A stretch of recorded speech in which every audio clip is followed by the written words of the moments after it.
Hello there everyone, this is I Mark III and welcome back to Dyson Sphere Program, the second launch. Welcome back indeed. And, well, I found out a few interesting things about the Dyson Sphere in itself. So, there was a suggestion in the comments last time that I should try to time-lapse the Dyson Sphere going up and things like that.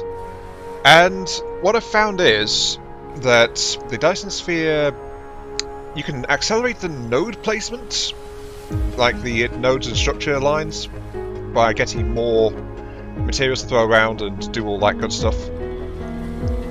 But each node then draws at a constant rate, and that is how it builds up the sails. So I thought, you know what, this is going to take way too long. It's going to take ages to do that. And yet, what you see here now is like just a couple of hours later, really.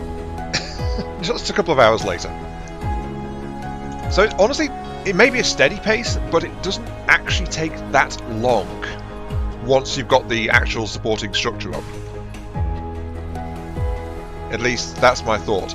Though that said, of course, it'll probably take 4 times longer if doing like off each quarter, because that's building off a quarter off one of those guys, so maybe take 4 times as long, but I can compensate for that by increasing the number of nodes. So there are things we can do, there are wheels within wheels and all that jazz, but this is what we've got so far by way of a Dyson Sphere. And honestly, it's not too bad. Now you can see quite clearly which ones completed their structures before the others. I mean, I think this one's the most recent one, this one down here, because it's just got the least developed section. Oh wait, no, maybe it's this one.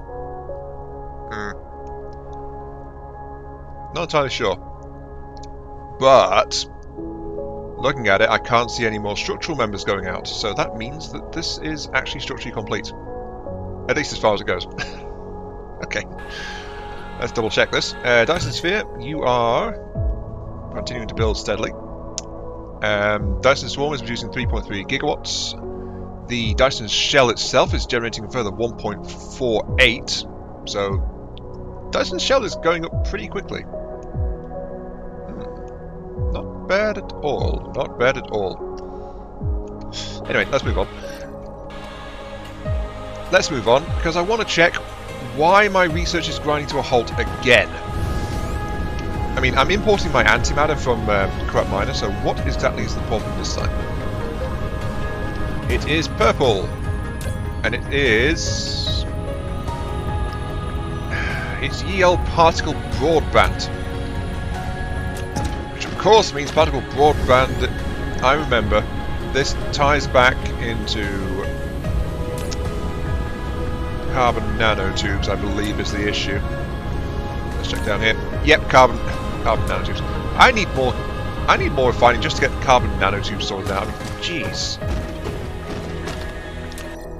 That's definitely a major roadblock, and potentially the first thing I'm going to dedicate the bulk of a planet to, if I'm going to be honest. Let's head over to Corrupt Miner, because there's something over there I wish to show you, which relates to why my inventory is so clogged up with so many different things. Don't worry, it's a good thing.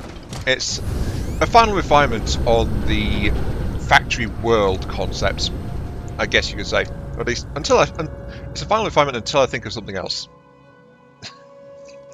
I guess that fits. Something like that.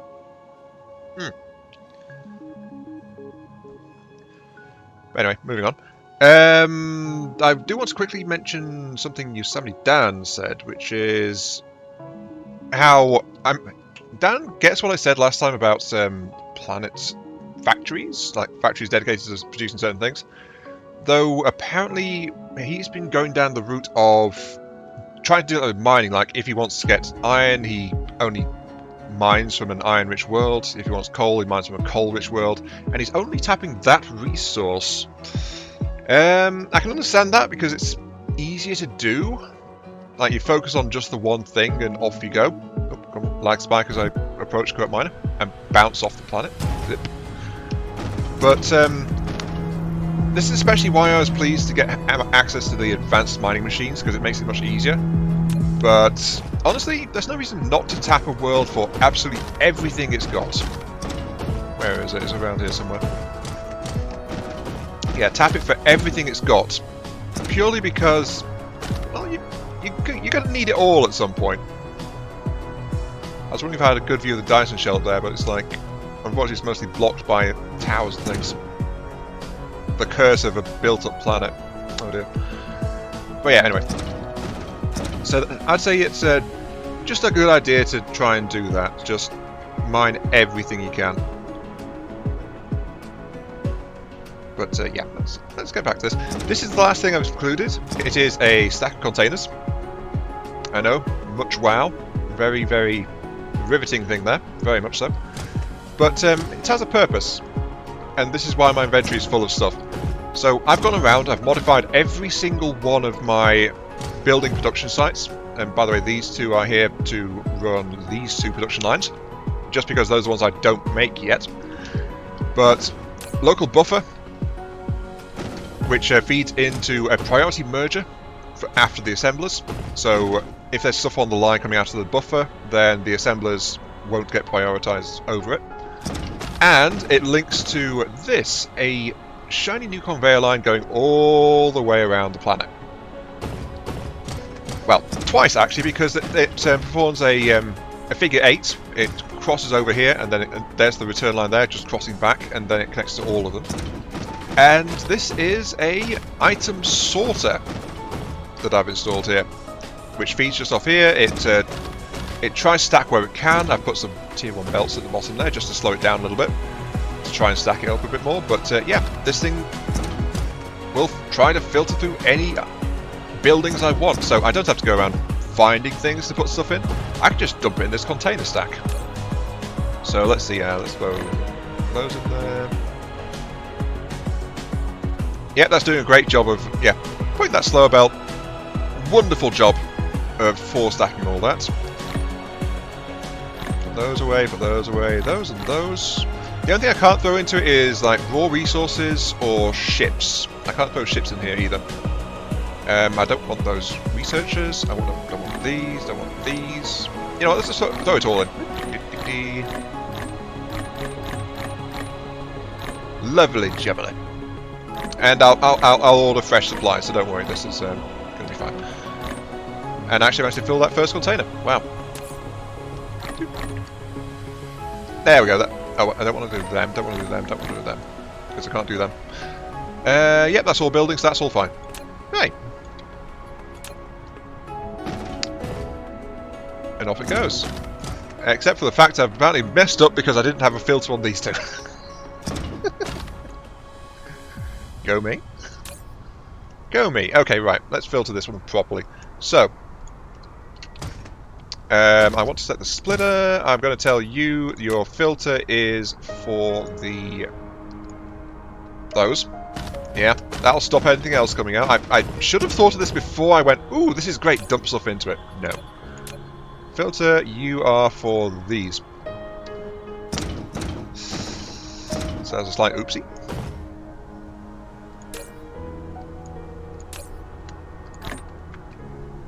Ah well, it doesn't matter. It means that I get to demonstrate the efficiency of my sorter even more, don't I? There we go.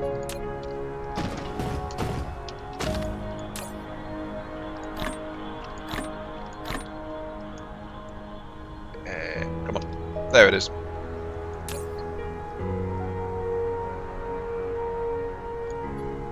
Ta-da!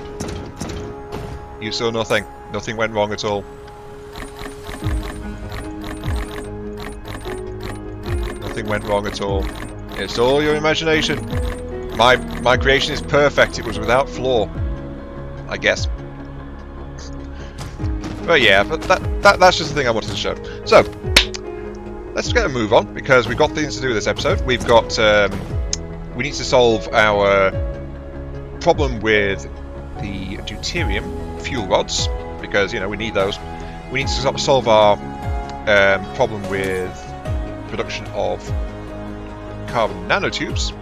We still don't have a good supply of spin crystal things, so we're mostly going with standard production, but we do have some fire ice, so maybe that.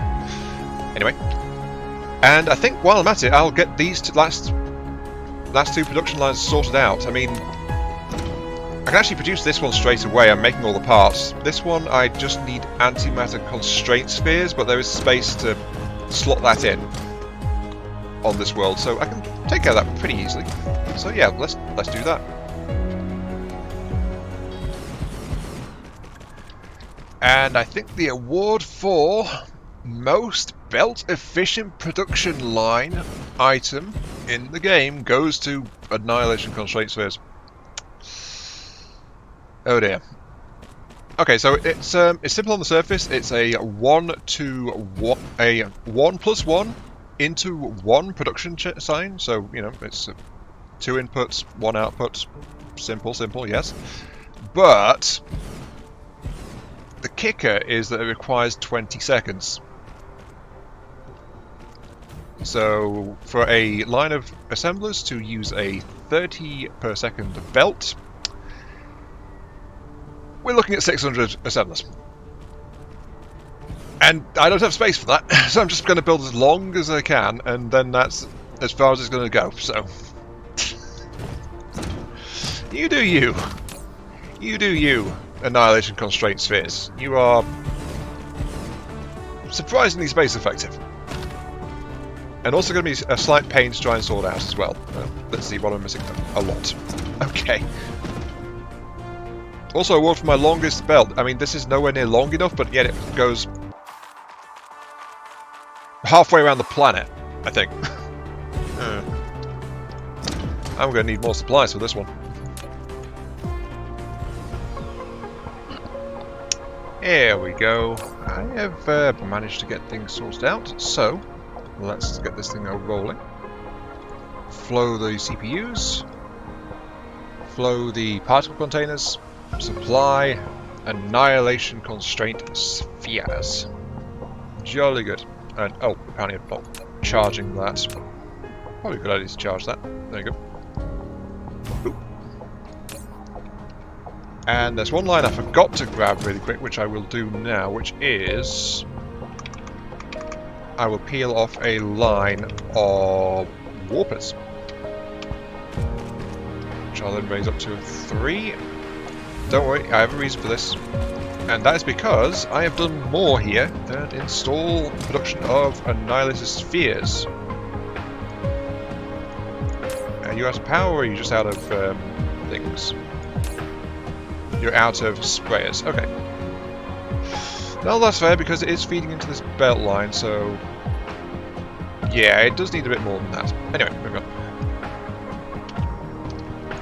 Because this belt line goes to the interesting place, which is this thing I've got next to me. So, what I've figured out is this gap between the glass production, well, the layered glass thing, and the Annihilation Spheres is just wide enough to fit in a 4-input production line.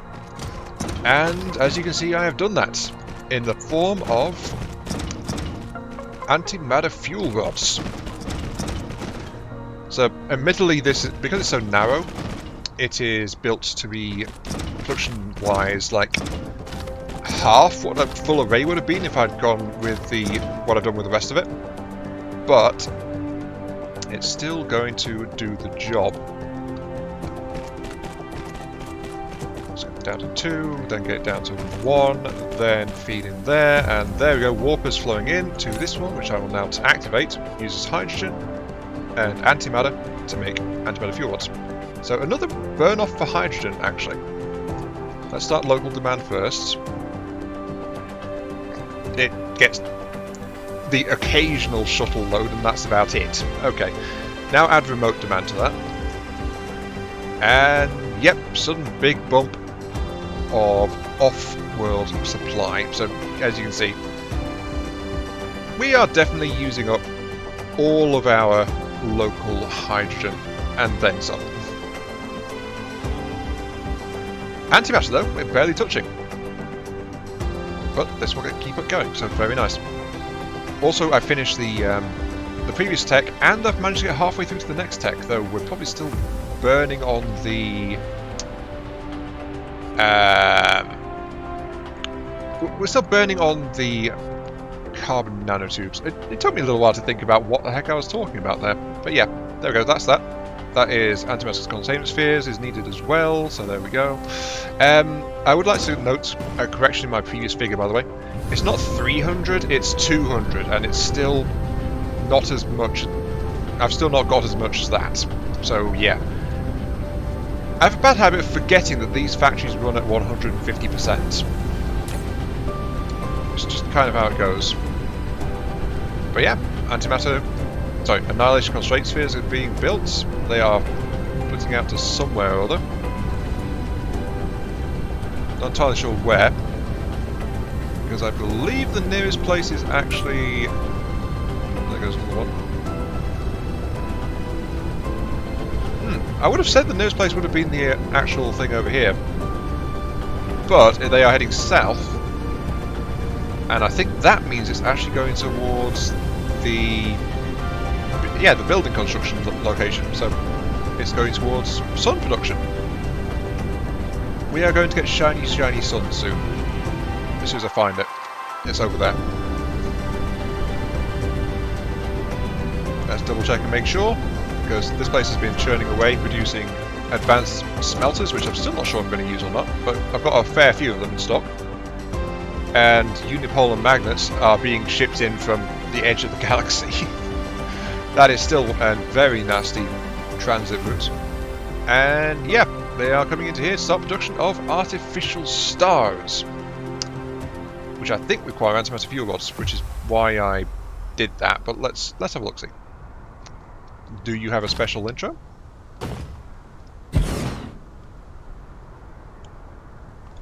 No. Needs fuel though. Can I run you on deuterium? I don't think we can, but nope. Wrong fuel type. Okay. So that thing just requires flat out anti-matter fuel. Let's just pop you back in there. We have a total of 5 of these guys.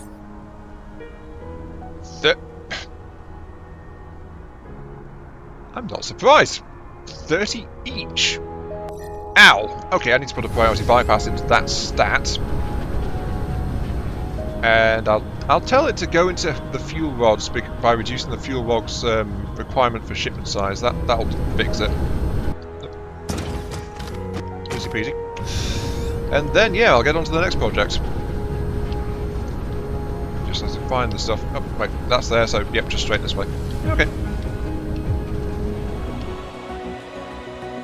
Our journey brings us to 38 Cygni. Place with a hell of a nimbus. Well, hell of a ring actually of sats there. Jeez. Let's have a look at the space. This place is an impressive Dyson swarm because Cygni it actually houses the largest launcher array of any of the systems I've got, including the homeworlds. So yeah, this place has got plenty of Dyson swarm power available to it. It's just that I'm going to be repurposing. I mean, this is a world, well, it's a system which has been in action for quite a while, and yet I have just discovered, because I checked on the other 2 worlds, I may be mining Cygni 1, but I've not actually touched Cygni 2 in terms of resource extraction, so that's a whoopsie.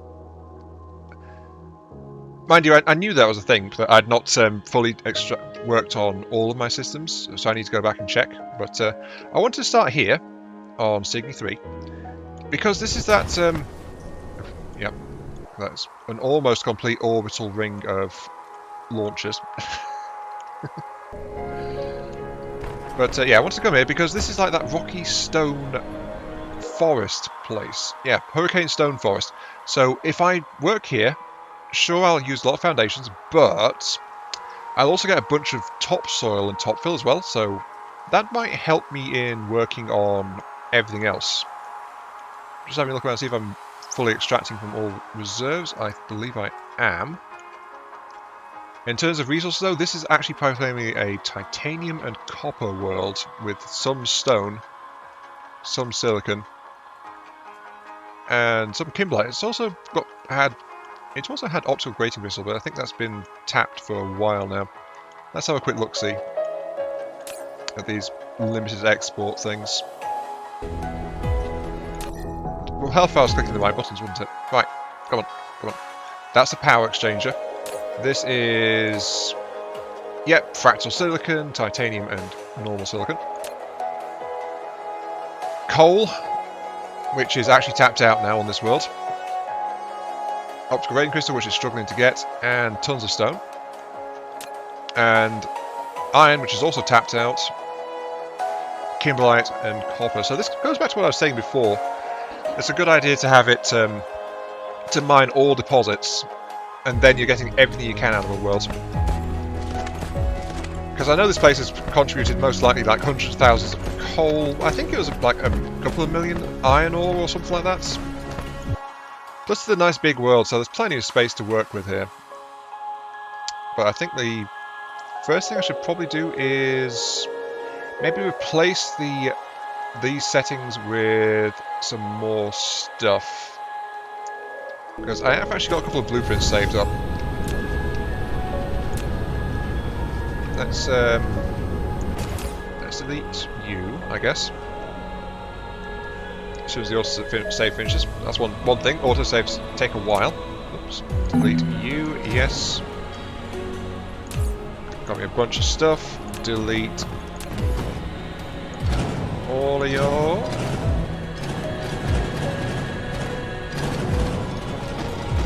And I'm going to replace the belt of this world with, I think, just with the polar arrays for maintaining that Dyson swarm. Will that be big enough? No. But anyway, second launch, I want the solar cannons and polar array. And then, yep, that'll take over that stone there, so I need to lay the foundations a bit further. And hide resource deposits. Sorry, stone, you are gone.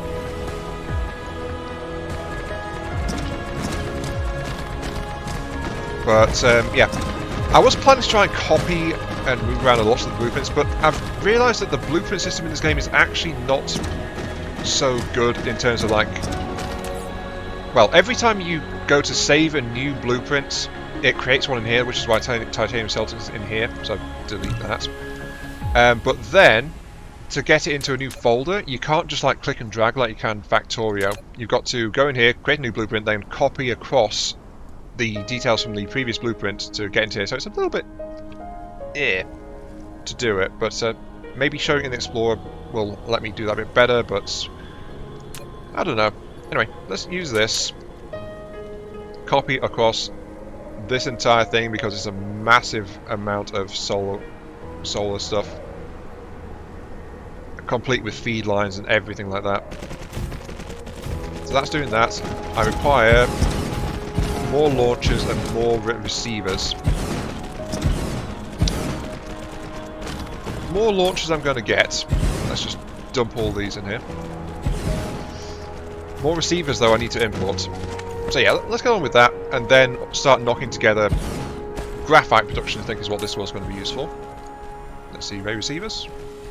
Yeah, let's get a minimum shipment of that.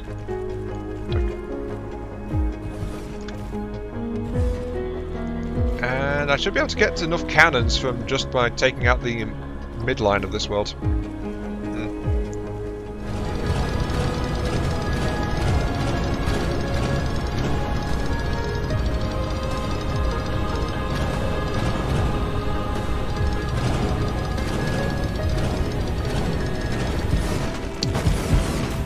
Luckily this one fits right in. So there is no space between this and the export station, so I think I might just take the export stations and set these guys just to run at full throttle. Though that said, it doesn't seem to be that much of an issue for these guys. I'm just not demanding enough from them to really deplete them. As you can see though, I have got a lot of supplies in stock now, which I'll just dump those in there, I'll dump those in there. We won't demand them because that's what needs to happen, and there we go. This world no longer has a supply for warpers because they were just locally demanded rather than just remote demanded, which is how I've normally been doing things for quite a while now. I might as well use those accumulators I've picked up for demolishing this thing. Ah, well. And let's take the warpers, reload those. Pick them all up. And whoop, there we go, problem solved. I don't have to worry about that one. I'll just have to tell these guys to remote demand their warpers. And then that'll take care of that issue entirely. Oh, the early days when I thought this was actually a good setup for export. I didn't realise how much it limited things. Oh dear. Anyway, let's continue. Let's continue. With paving over this world. Maybe on this world I'll get the achievement for paving over an entire planet. Who knows? That one has eluded me so far.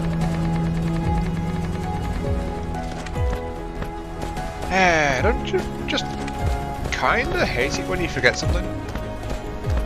I mean, sometimes it's something really obvious kind of thing. Sorry, I'm tired. Right. We are 7 hours after the last bits. Definitely last vestiges of my energy here. But during that time, I have laid out some new assembly array patterns, thinking I was doing good. So we got this one here and this one here, so all nice and dandy. And then while laying these out, I was wondering why these were so different to the ones I've used before. And it's because I forgot to take into account the fact that the belts were quad stacked on the inputs. So I don't need these 4 wides because I thought it was odd because I hadn't done those before. I only need 2 wide because of the stacking. So these are bigger than they have to be, and I have to tear them down and redo them completely. Oh dear. What can you do? What can you do about it? Not a lot, except grin and bear it. And I was hoping to have a bit more progress to show as well. But yeah, there we go. That said though,